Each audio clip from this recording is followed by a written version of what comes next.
Good day everyone, I am Clinton Sol, and today I want to share my primary book review on Novum Organum by Sir Francis Bacon.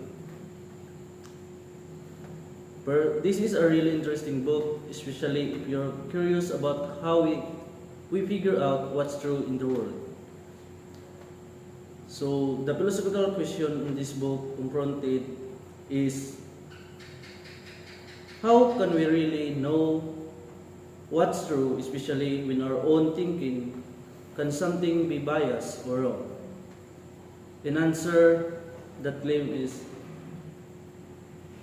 Bacon argues that the old ways of thinking, just relying on logic and arguments, is not enough. Instead, he says, we need to start by observing and experimenting with the world around us to find the truth. And the three following points presented in this book is, first, Bacon talks about idols of the mind, which are common mistakes or bias that can trick us into believing things that aren't true. He gives us 4 different types of these idols. The second is, he points out that we need to rely on real-world observation and testing instead of just taking other people's word for things or sticking to old ideas.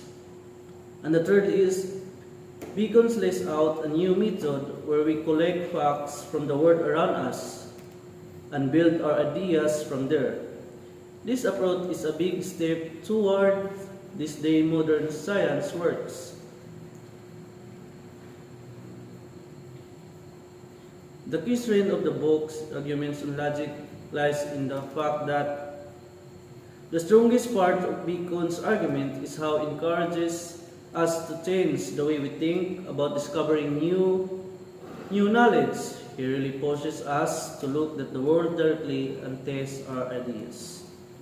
On the other hand, the weakness in the books in his argument is that he does not fully explore how we should create theories or ideas from the data we collect. It's like the focuses so much on getting the facts that he doesn't tell us enough about how to use them. After reading this book, I realized how important it is to be aware of our own biases. Bacon really makes you think about the importance of relying on real evidence when we're trying to figure out the truth.